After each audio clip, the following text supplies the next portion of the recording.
to another episode of the Modern Manifestation Podcast. I'm your host, Bree Brown, a lettuce-hating, wine-loving, curses like a sailor, recovering perfectionist. Having thrived in a male-dominated, commission-based industry, I'm passionate about helping women boldly pursue their life goals.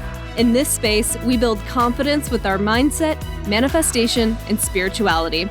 I believe that your life manifests as a result of who you are, not what you do, and that your personality creates your personal reality. Join this growing community to increase your net worth by increasing your self-worth. Now let's jump into today's topic.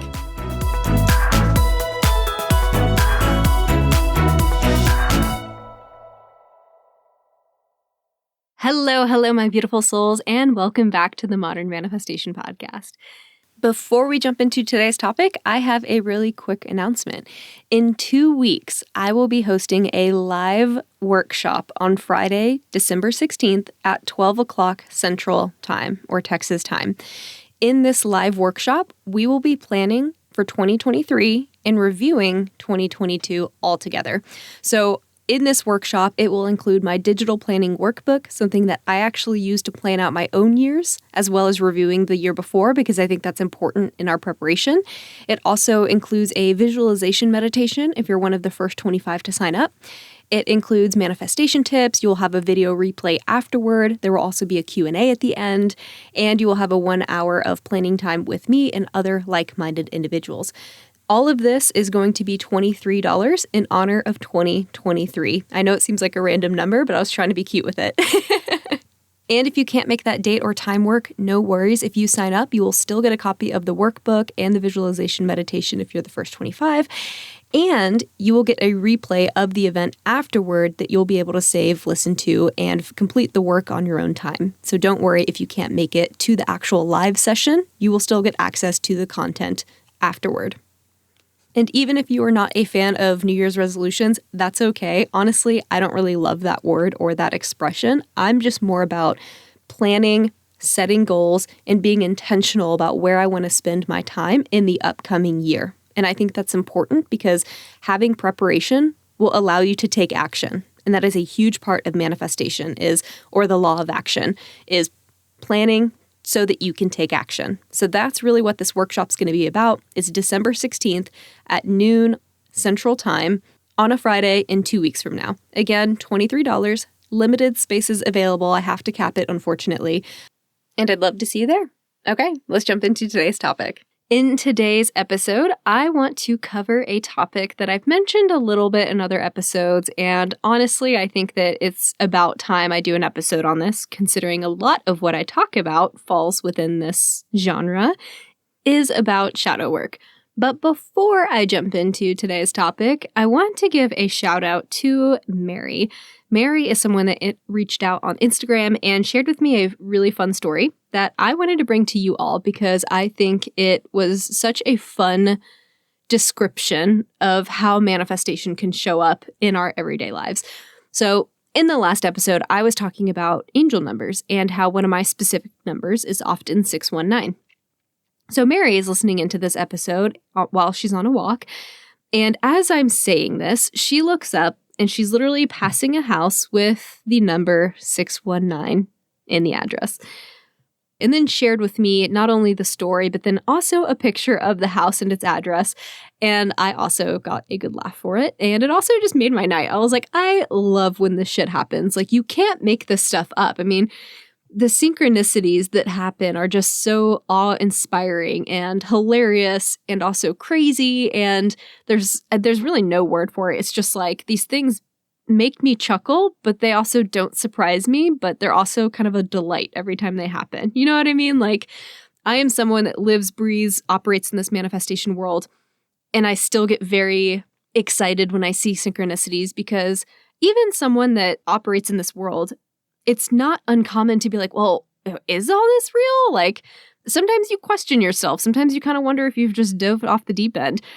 But then these little synchronicities show up to be like, yes, it's real. We're here. We support you. Here's the crazy, the number that matches exactly what you just heard in this podcast episode. So I so thank you, Mary, for sharing that story with me. I thought it was so fun. And I just wanted to share that with you all because it's just these everyday synchronicities that are just this evidence that the universe is there to support you. It's listening. It's a part of your life. So thank you so much, Mary, for sharing that. I loved to hear that story. Especially because I feel like 619 is just not one of those numbers you see all over the place, right? Like it's not like 444 or 333. So anyway, love the universe. Love that message. Okay, so back to today's topic. Again, today's topic is all about shadow work. And before we get into this, let's just talk about the elephant in the room in case it's an elephant in the room for you. Shadow work is not a negative thing.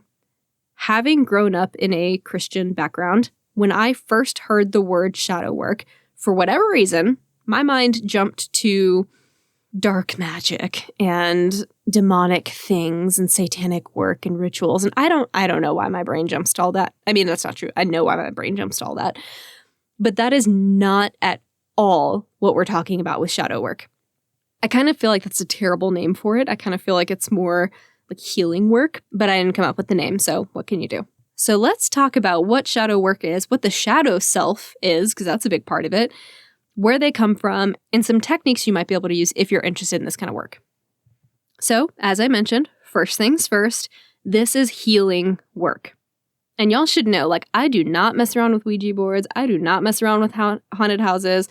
I am good without all of that. Like, even though I am a very spiritual, positive person, I am not about to mess around with things I don't know about. I have boundaries about what I'm willing to work within, and shadow work is a very healing, beautiful thing. And I don't want to yuck your yum, so if you're someone that's into like Ouija boards and haunted houses, hey, good for you. It's just something that kind of terrifies me, not gonna lie. So thankfully, I learned that shadow work is none of those things. It is light work. It is self-healing work. You could even consider personal development as an aspect of shadow work. So hopefully that provides you some comfort if you read this title and you're like, she's getting a little weird. Shadow work is so wonderfully therapeutic. However, if you are not ready for it, it can be really intimidating because it is powerful work. It is starting to get to the aspects of yourself that you may have avoided working on. And that's why, honestly, it's called shadow work, because it's kind of like the shadow sides of yourself, the sides of yourself that have been hidden from view, or the sides of yourself that maybe you're ashamed of or don't want to address, or it's been too scary to work on. But when you are ready for it, it is immensely healing. It is beautiful work that you can do for yourself. And I highly recommend everyone at some point in their lives makes the decision to say yes to this kind of work. So if you are hearing about shadow work, whether it's the first time or if it's piqued your interest for a while, or you just read the title of this episode and you were intrigued, or maybe your best friend sent you this episode, consider that this may be your sign from the universe that you're ready to embark on a healing journey with shadow work in whatever way that looks like for you. And if that feels good to hear, great. That's amazing. That means that you're ready to become the best and most whole version of yourself, and that the universe is ready for you. You're ready to get to work. So let's get into a little bit of the history around the shadow self and really how it came about. So I believe it was the early 1900s whenever psychologist Carl Jung coined the term shadow self. And he believed that everyone had this dark version of their own personalities. And he was quoted saying, "To the degree that you condemn others and find evil in others, you are to that degree unconscious of the same thing within yourself." So to paraphrase that, what you see and condemn and judge in others is something that you also have within yourself that you're unconscious of. So that's kind of mind-blowing in and of itself. So to put this in layman terms, the shadow self is really made up of the traits that we actively suppress or repress within ourselves until they're forced into our subconscious. So it can come from like shame or guilt or avoidance. And the shadow self grows or is further expanded every time we betray ourselves by neglecting our needs in favor of how we appear on the outside, or in favor of external appearances. And to officially go on the record, we all have a shadow self. Every single person. I don't care if it's your priest. I don't care if it's your spiritual teacher. Everyone has a shadow self. It is the degree in which we work with it and work on it that you bring a lot more of that shadow self into the light. You heal a lot of these aspects of yourself. And then you can co-create with it once you've given awareness to it. So we create the shadow self when we put so much energy into rejecting either emotions or maybe experiences like anger, rage, selfishness, jealousy, hate, promiscuity even, shame, guilt, or really just any aspect of ourselves that we deem inappropriate in some way.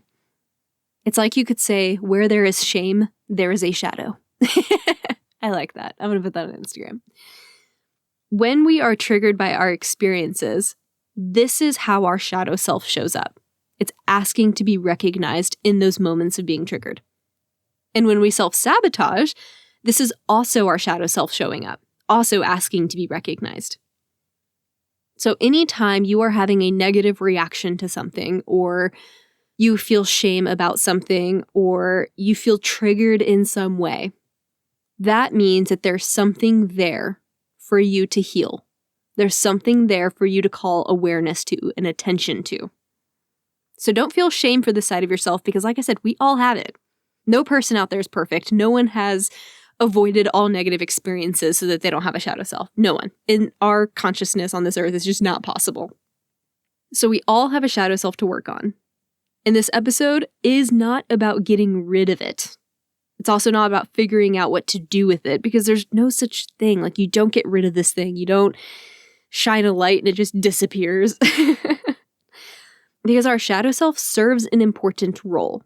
I know I've talked in past episodes about the ego and how it's important to let your ego ride shotgun, but not be in the driver's seat. It's the same thing with the shadow self. In fact, you could say that the shadow self is an aspect of the ego as well. It serves an important role. It's here to help us evolve emotionally, mentally, health-wise, spiritually. So without them, our lives would just be very two-dimensional and simple. Like, growth would be stunted because there wouldn't be any need for it. So from that perspective, we can be really grateful for our shadow selves, for the work and the teachings that it has and the richness it gives to our lives, really. So that's the shadow self. And the shadow work is the idea of bringing to light the shadow self so that you become aware of all the things that you're bringing into the world and how you're responding to people and how you're bringing your own traumas into situations. So that's what shadow work is all about, is just bringing up the things that we've suppressed and repressed over time. So to do this, you have to have radical honesty with yourself about thoughts and feelings. Because the longer we bury aspects about ourselves that we don't like, or the heavier the burden they are, or the more shame we have around something, the more power we give to our shadow selves, the larger they become. And at some point, you're going to have to tackle this thing. You might as well start working on it as soon as you're called to do so.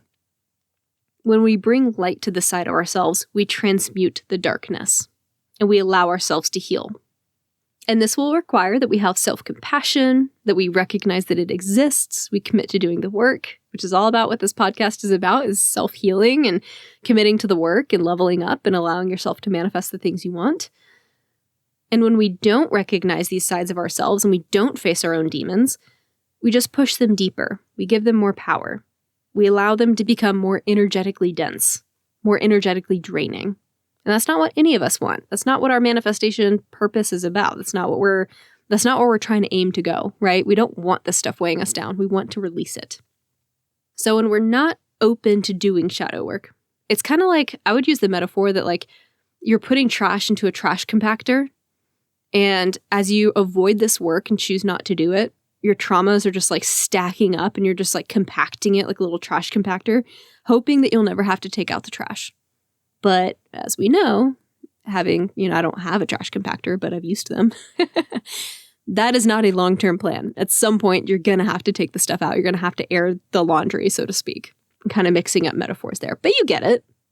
So the only way to really strip away the power from the shadow self and to move forward in a healthy way is to identify the aspects of ourselves, bring them to light for observation.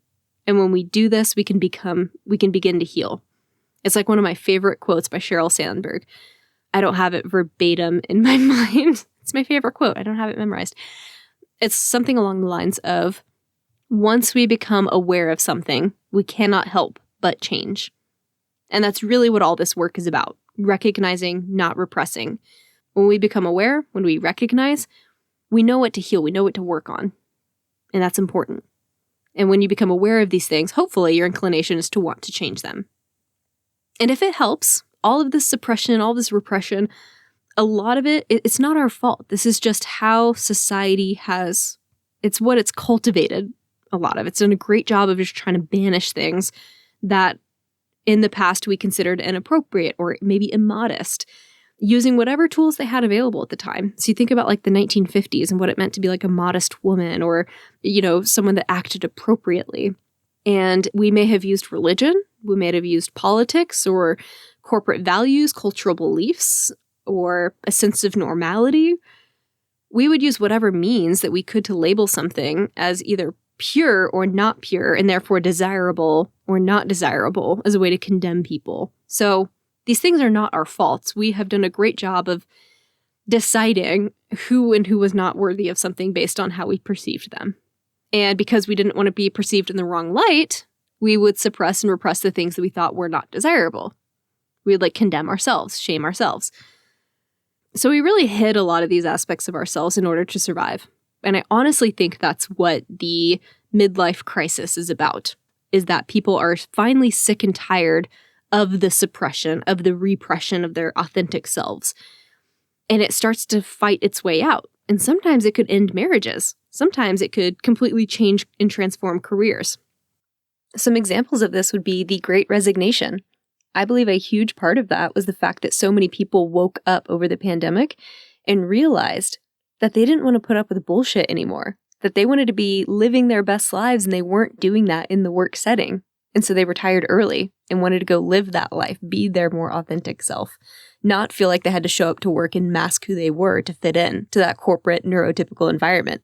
Because it is exhausting to have two versions of you. I used to always joke around and say I had the work version of myself and then the home version of myself. And while it was a lighthearted joke at the time, there was some serious trauma around that, of having to pretend to be someone you weren't in a professional setting. And I love right now that the current generations, especially Gen Z, is really focused on getting rid of a lot of those toxic things in the work environment so we can show up more authentically. I've also read that majority of businesses get started by people in their 40s and 50s. And I think that's because, again, people just get so tired of not living to their true calling or their true nature or their authentic calling and their authentic purpose in life. And so they finally just do it because they're like, fuck it. I don't know how many more years I have in me. I'm just going to go for it because I'm going to regret it for the rest of my life if I don't just try. I also think the generations before us were more likely to get divorced in their mid-40s, 50s, etc. because at some point you wake up in the relationship, and if you weren't your authentic self from day one, if you acted a part that you thought the other person wanted, or if you weren't showing up as your true self, or you married the type of person that you thought you should marry, but it wasn't really what you internally wanted, that creates resentment that really feeds your shadow self. And so I think all of these changes that we're seeing right now, I think all of these changes that happen, especially in midlives, are positive change. I think they're all a way to honor our shadow selves. And a lot of times I think it's necessary change, but it also doesn't have to be that radical. You could start working on it earlier before it gets to that explosion point, and you can start to do this work before it builds up into something negative. And so we can let go of these thoughts of fundamentalism. We can let go of what we perceive as good, right, pure, whatever the word is. And we can let go of anything that doesn't fall within the place of love. Love for yourself, love and appreciation for your own authenticity. And letting go of anything that you thought you quote unquote should be ashamed of.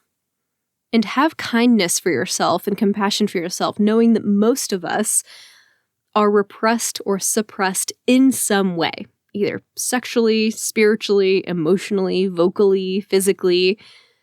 The message from the world has been, we expect perfection. And really, perfection is not a state of being, it's an appearance. And when something is appearance-focused, it's external-focused, it causes us to try to bury the things that don't fit that narrative or don't fit the evidence of what we think that perfection is. And we know intellectually that perfection doesn't exist, but our subconscious doesn't always. And so neither does our shadow self. And I love that it's getting talked so much about now because I think it's allowing so many more people to take the masks off and to really show their true natures. And I know I've done a lot of reading lately about like neurodivergence versus neurotypicals. And I'm someone that identifies as neurodivergent, ADHD, and there is this element of masking. And masking is the idea of acting a certain way, putting on a certain persona, acclimating to the social settings that you're in order to meet the needs of the group or what you think someone expects of the way that you should act. And so a lot of times what might happen is that, and this isn't just neurodivergence, neurotypicals can do this too. It's where you might have a different personality for different subsets of friends or different groups of friends. And it's this masking element of what that particular group of friends, what you think they expect from you. And it's exhausting. And that's why talking about masking and the shadow self has become so popular nowadays, is because I think, especially after the pandemic, people are tired of that shit. It's exhausting. This is also something that the Black, Indigenous, people of color community has also experienced because they were trying to fit into what has historically been considered the default or the white world, the white society that we've lived in. And so having so much empathy for anyone that's experienced masking as a way to fit into the default setting of society, really as a means of survival. So as we start to take off these masks, as we start to embark upon this shadow work, it's important to remember that we have to marry this personal development with self-acceptance. So we have to embrace these parts of our identities that are not what we would consider for ourselves, either because we were taught this or it's what we've taken on from media or TV or whatever. We have to embrace the parts of our identities that we don't consider pure or good or right or acceptable or normal, whatever the word is.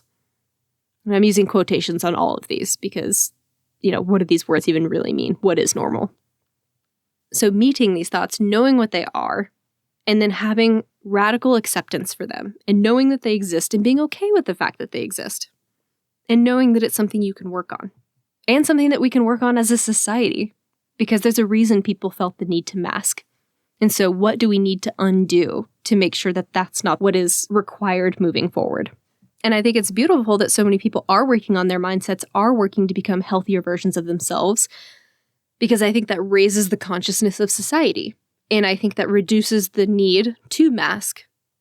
And yet I think we're living in a beautiful time where a lot of these things are starting to come to the forefront of people's awareness, where people are starting to wake up to the issues, to the challenges people face. Things like gender discrimination or generational wealth or income disparity or racism. And if you're interested in learning more about anti-racism specifically, I'm reading a really good book right now. This is like a side plug. I have no affiliation with these authors, but I think it's a really good book worth reading. It's a book called White Women by Regina Jackson and Saira Rao. Highly recommend. I got it on Audible. You can also get it on Amazon or your local bookshop. And also follow them on Instagram. They're awesome people. They bring a lot of awareness to anti-racism and a lot of the things that white women have done to contradict the anti-racism movement. Even when we have what we think is the best of intentions, we don't always act appropriately. So that's a really tough book to read, by the way, but it's very eye-opening, and I highly, highly recommend it for anyone that is wanting to do more work on that for themselves. Okay, back to the topic at hand. So this shadow work is highly, highly important, and it really can flow into all these different areas of our lives, which is quite beautiful. That's, as I said, really going to help us mature as a society, really going to help us cultivate a healthier society without people that are having to mask. And in doing shadow work, I have seen some coaches, spiritual leaders, people that practice shadow work that have come across as kind of like holier than thou. You know what I mean? Like they've done a lot of work on themselves and they kind of feel like they've quote unquote made it, and can appear to be like all loving, all goodness, all light, and just really portray this sense of purity. Run far away from those people. we can only appear to be that pure and that all together. And when we are only appearing that way, that means we are deceiving because we are not fully showing up as our authentic selves. So if you're ever wanting to take a course from someone, make sure that it is a course from someone that can hold space for both the things that they've worked on, the things they continue to work on. I would always caution taking any sort of course or advice or feedback from someone that isn't able to admit their own flaws.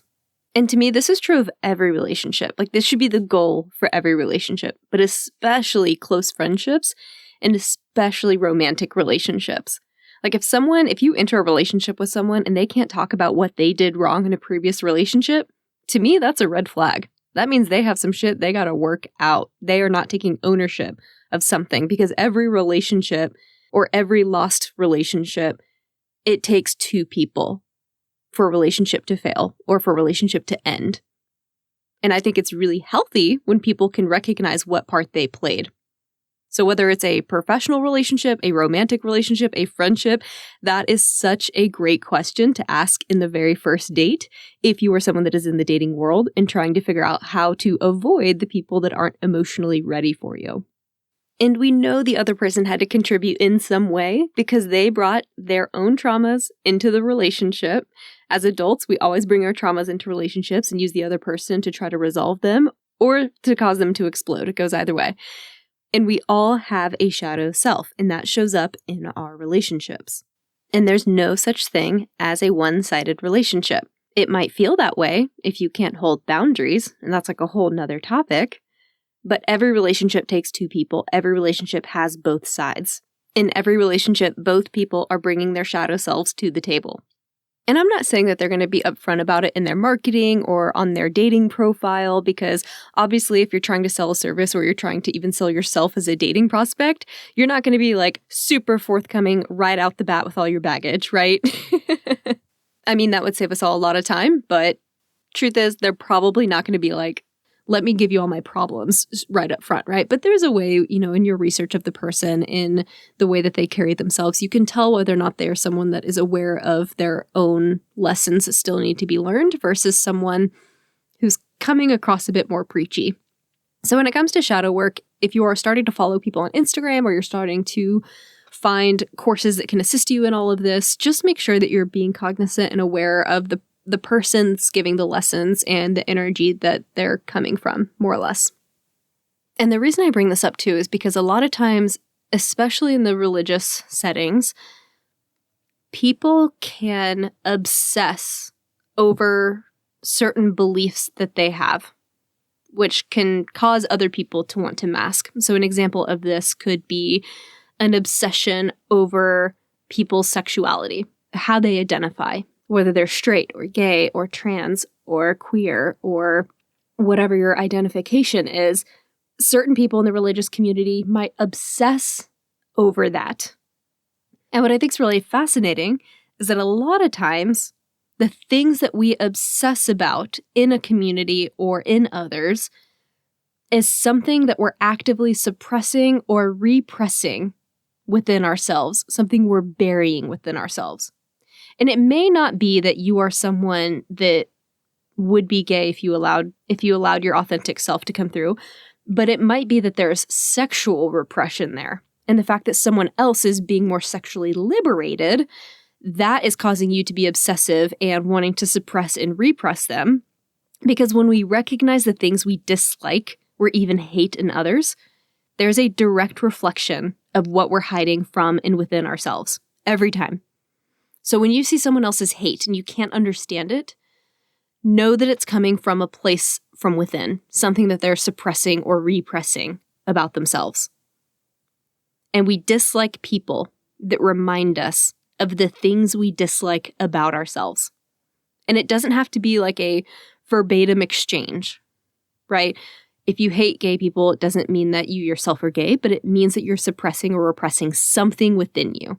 Whether it's your unconditional ability to love, you don't give yourself that unconditional ability to be yourself, or you don't give yourself that unconditional ability to be sexually aware. It could be any version of that. And I'm just using that as an example because I feel like it comes up quite a bit. know that it's not about you. It's always something coming from within. It's always something they're experiencing subconsciously. And that does not make it okay. There's no explanation, there's no reason good enough for hate, ever, ever, ever, ever. But this is why shadow work is so important, because it can bring awareness to this kind of activity, this kind of hate. And hopefully, shadow work can help create a society where that kind of hate doesn't exist. Maybe that's a utopia, maybe that's just wishful thinking, but how beautiful would it be if more people said yes to this kind of work and then questioned some of their own beliefs, some of their own hateful feelings towards other people or things or ideas or whatever it is. So this is why people who are emotionally repressed will be the first to call someone sensitive or dramatic or a snowflake. This is why people that are sexually repressed might be the first to call someone else a slut. Or someone that is spiritually suppressed might claim that their God is the only God. Or that their lack of God is the only right answer and everyone else is dumb for not agreeing. It's this intolerance of the other side is a red flag that something is there. Something needs to come to the surface there. And that's true for yourself as well. Like, what are the things that really bother you? What are the things that are hard for you to reconcile that other people do or other people act or whatever that is? And then ask yourself, okay, well, what does that say about me? What might I be repressing that's not front of mind that I could work on? Or that makes me feel uncomfortable in some way, and then why is that? So the key indicator of a shadow self of where you could do some shadow work is judgment. Judgment, hate, resentment. When we experience these kinds of emotions towards others, it's really casting a stone back on ourselves. It's like, hey, here's something you need to work on. And so a personal example of this is that I really struggle to have empathy for people that I view as not caring about other people and being selfish and just not being open-minded to healing and really to everything my podcast talks about and how to move forward, how to grow as a person. And as a result, they say really and believe really close-minded things. And so I have to think about, well, what does that say about me? What have I suppressed within myself that might make me have more anger toward people that are close-minded? And I think for me, that answer would really lie in how I was brought up and conditioning that's still left over that I'm still working to let go of, that I don't want to believe in, but are things that I was raised to believe in that I no longer accept as a truth for me. And yet, those selfish, those negative judgmental thoughts are still there. And the difference is that I choose not to live a life where those lead it. I choose to live a life led with more compassion. But those people anger me because they remind me that that stuff is still there within me. That's still conditioning that I was brought up with that'll just always be there. And recognizing that is important. This book that I mentioned earlier, White Women, it talks about how there are white women that are supportive of Black Lives Matter and are, donating to organizations that support anti-racism and are supporting of critical race theory and all of these things. And yet, because they haven't recognized their own racism, which every white person has racism within them, it's just a byproduct of the society we were raised in. You have to be aware of that so that you can accept it, so that you can make sure that you are showing up in a way that is a friend to people of color, that is a supporter to people of color, and you are constantly asking yourself, am I showing up in a way where my biases are getting in the way? And if so, how can I respond differently? Really important questions to ask yourself, and shadow work is a huge part of this kind of self-realization. And that's one reason why I wanted to talk about shadow work today, is because I think as the topic of anti-racism becomes more prevalent, especially if you're listening and you are another white woman, we need to recognize the parts of ourselves that were raised in a society that is inherently racist. And if that's hard for you to hear, if you have resentment toward that, if you are throwing up your hands and saying, Brie, I am not racist. I'm a Black Lives Matter supporter. I have done this. I have done that. I am in this community. I am, whatever the answer is. That's resentment. That is judgment. That is shame. That's exactly what we're talking about in today's episode. Shadow work. That right there is because, and I'm speaking from experience. When I first started listening to white women, I was like, oh, I'm not that way. I'm not racist. Da, da, da. But then you start listening to it and you're like, well, shit. Our default setting, why do we say we'll describe people in the news as Black man did this or did that? But we'll never say like white man did this, right? Because the default setting is white. And we have to recognize that. We have to own that that is the situation, that everything is right now defaulting to white. And that in and of itself creates as a byproduct racism. Because when there is a default setting and everything else is separate or different from or not normal, that creates difference. That creates a sense of tribalism, and that creates a sense of separate from, and that cultivates racism. I'm not saying that you are throwing around slurs or that you're blatantly disrespectful intentionally. I'm just saying these are things to be aware of. These are things to know about the culture you live in, and know that your initial reaction to something, your initial judgment of something, may not be how you actually want to show up, because that might be from your conditioning, that might be from your shadow self. And once you are aware, that may not be how you want to respond moving forward. So this is going to be a really heavy statement to make, but I believe that the worst aspects about society, racism, sex trafficking, pedophiles, serial killers, I believe that these terrible things are a result of a dysfunctional society that has encouraged people to hide their shadow selves. And that's why this work is so important. It's so critical. We have to become aware. We cannot bring our shame with us into the kind of future we want to create. We have to own the things about ourselves that we have experienced shame around. Our triggers reveal our shadows. If someone telling you as a white person that you're inherently racist just by having been born in the society we live in, and that causes you to experience anger, that right there is an example of shadow work that needs to be done. And racism is just one example. It's the one fresh on my mind having read this book. But there are many other examples of the same concept, right?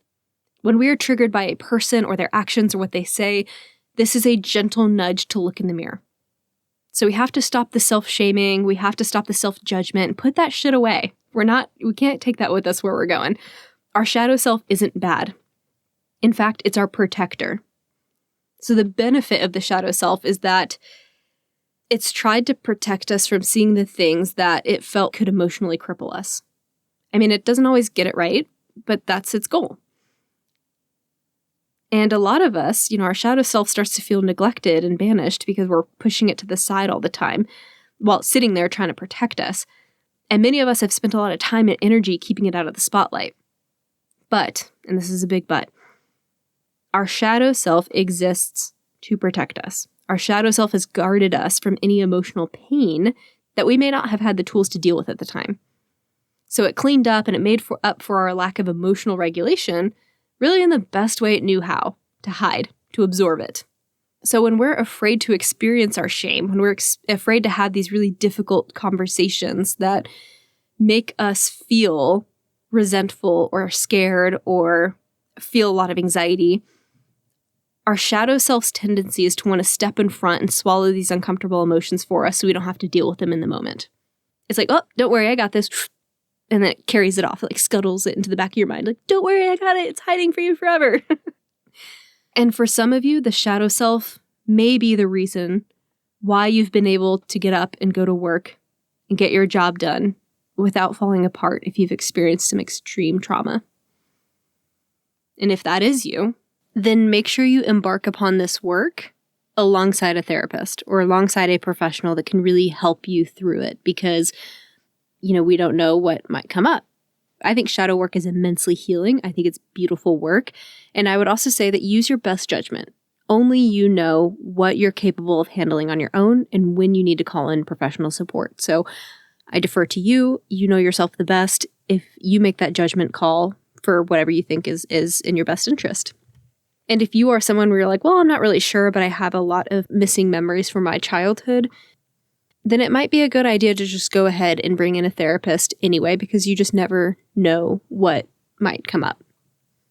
There's a reason why our brain can hide things from us if they were particularly traumatic. So use that as an indicator to go ahead and bring in a professional to help you out with this. I think this is going to be the best way that you can move forward in your healing, if you're open to it, if you're able to do so. So have so much love and compassion for your shadow self. Consider it your knight in shining armor for protecting you for all these years. So screw the Disney princesses. We all have our shadow selves ready and dedicated to saving us from our own emotions. And it's okay to thank that side of ourselves and to bring more awareness to how it's shown up, how it's caused us to repress some things, and bring to light a lot of those things that we want to work on. And know that any of the issues that you might consider as something that you're working on or one of your own red flags, if you're cognizant of what those are coming from your shadow self as well. So another way that this might show up, if some of the earlier examples didn't resonate, is maybe your parents got divorced when you were really young, so your shadow self created these abandonment issues to protect you from experiencing that kind of pain again. And so it pushes people away at the right moment, so that way you don't feel like you're getting back into that vulnerable spot where your feeling of safety might be threatened again. Or maybe your parents fought about money. I know I get this one a lot. So now you're extremely frugal, and your shadow self carries that scarcity mindset, so you're always prepared for the worst case scenario, because it assumes that that'll make things easier to handle if it does happen. So it keeps you in that space of scarcity. Our shadow self always has the best of intentions, but its actions are usually misguided. Its intent is genuine. So know and love the shadow self because it does have a positive reason for existing. It carries our baggage. And that is a tough cross to bear for anyone. So we want to coexist with them. We want to let them ride shotgun. Maybe we even want to let them pick the music every now and again. And so if you're interested in this kind of work, there's also other synonyms for shadow work. That's things like working on limiting beliefs, working on your inner child, subconscious beliefs, core values. So you may have already done some of this work before. You may have already started stripping away aspects of you and getting to the raw core of who you are and the issues that you still need to work on. And if the shadow self, for whatever reason, just brings about any negative feelings for you, then you can replace it with inner child. If that phrasing works better, have at it. A lot of coaches will choose that verbiage because they feel like people are more gentle and more nurturing and compassionate towards children. So the term inner child is used as a way to encourage that self-compassion for your protector. It doesn't literally mean the younger version of you, right? It's just an expression. But imagining that side of you as this scared child that's trying to protect you can really help you embrace it, can really help you have more compassion and support for yourself to be more gentle with yourself as you go through this process. So move forward as if you are talking to this child version of yourself, if that's what it takes for you to be kind to yourself throughout the process. So now that you know what it is, let's quickly just jump into steps with shadow work. 1, recognize. We've talked a lot about this in today's episode. First, we have to recognize this side of ourselves. Know that there's no point in denying it. Everyone has one. So acknowledging your own. Not trying to contain it, not trying to allow it to become denser and weighing us down. So if you ever find yourself saying like, oh, I don't know what came over me, I wasn't myself, the devil possessed me, this is a good indicator that this is your shadow self stepping up and asking to be worked on. Showing up and having a tantrum when you don't have it fully under lock, under control. So look for moments throughout the day as part of this recognition where you're triggered or resistant or judgmental or negative feelings are bubbling up. This is a sign that something within your subconscious, your shadow self, is stirring. So becoming aware of your personal triggers. That's how we begin to recognize it, noticing when it shows up. And that's what will allow you to be able to work on it in the future. And when they do come up, don't judge them because that's what will have it, repeat the cycle. Be open remain curious, maybe ask questions about it, and notice when you're reacting in a way that isn't in alignment with your higher self. And then maybe start to ask questions about why that's happening, what's showing up, what's underneath all that. So this recognition can just be an exercise of like self-love and self-reflection, but make sure it's not self-judgment. We don't want to go back to that. The second thing to do is to embrace this shadow self as a friend, as a loved one who has had its intent to protect you. So once you become aware of what your triggers are and how you've responded as a result, the next thing is to accept those responses and choose to show up differently. That's how we embrace these things. So in the future, having a pause before you react, having that brief moment before you go into your default reaction, and pivoting toward the reaction and how you actually want to show up. So you start creating that new neural pathway for how you want to show up. We are both light and dark, good and evil, giving, selfish, loving, spiteful. We are human. We have all of these things within ourselves. And the difference is that we get to choose which one we want to move forward with. And we can do that when we pause and give ourselves a moment to reflect before acting. So as you begin to recognize, step 1, as you begin to embrace it, step 2, then you can begin to heal it, step 3. You start to notice your disconnect between you and your shadow self, and you start to merge that gap. You start to reintegrate it as a part of your full, authentic self. You start to notice how you're showing up, and you're bringing everything into the spotlight instead of keeping it in the shadows. And this awareness will allow you to start to heal these things. A good chance that a lot of these subconscious beliefs will always be there. There will always be remnants, but they can show up to a lesser degree. They can show up less often. They can be triggered less often. You can cultivate a more positive way to respond to things as a default setting. And that's really what all this work is about. Being aware of what they are, embracing what they are, and then choosing a different path. That's what's going to lead to this healing. And so there's a bunch of different ways to do this. There's a bunch of different techniques. You could probably go on Pinterest and find a bunch. I'm working on that course that's going to talk about limiting belief work, and that'll also have some exercises in there if that's of interest to you. You can sign up for my newsletter, and I'll let you guys know when that's ready to go.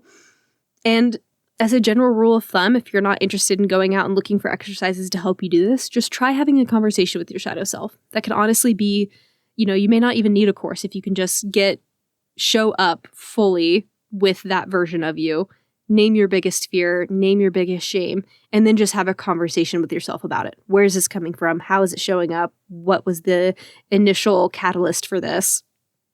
And then just being open to having that discussion with you. And you can ask it questions like, how have you served me? What is your purpose? How have you shown up to protect me? What do you need from me? All of these things. Just be open and curious and have a dialogue going. And that might be a really healthy way for you to get to the bottom of some of these things. And you can also use this as a journaling exercise if that's easier for you. This is really, really powerful, especially if you are, let's say you want to be an entrepreneur. Really powerful exercise to ask your shadow self, maybe how have you held me back in the business? How have you maybe kept me from doing something?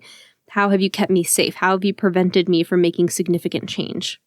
How have you shown up for me that maybe wasn't in my best interest? These are some really good questions you can start asking yourself. So hopefully this is a decent introduction to shadow work and your shadow self if this is a new concept to you. If it's something you're already familiar with, maybe it's a nice little refresher, or maybe it gives you a different perspective on it. Either way, I would love to hear how this process is working for you. If you had any insights from this, feel free to send me a message on Instagram at Modern Manifestation, or you can shoot me an email at hello@themodernmanifestation.com. And if you want to leave me a review about any of this, if this has been helpful, much appreciated. If you want to do that and then screenshot it and email it to me at hello@themodernmanifestation.com, then I will send you a little goodie as a thank you for doing that. Thank y'all so much for hanging out with me today. Have a fantastic rest of your week, and I will catch y'all in the next episode. Until then, go out there and manifest some miracles. I hope y'all enjoyed today's episode. If you want to check out the show notes, head over to www.themodernmanifestation.com/blog. If you're loving this podcast, please drop me a review, share this episode with a loved one, and follow me on Instagram at Modern Manifestation. I love y'all so much, and thanks for listening.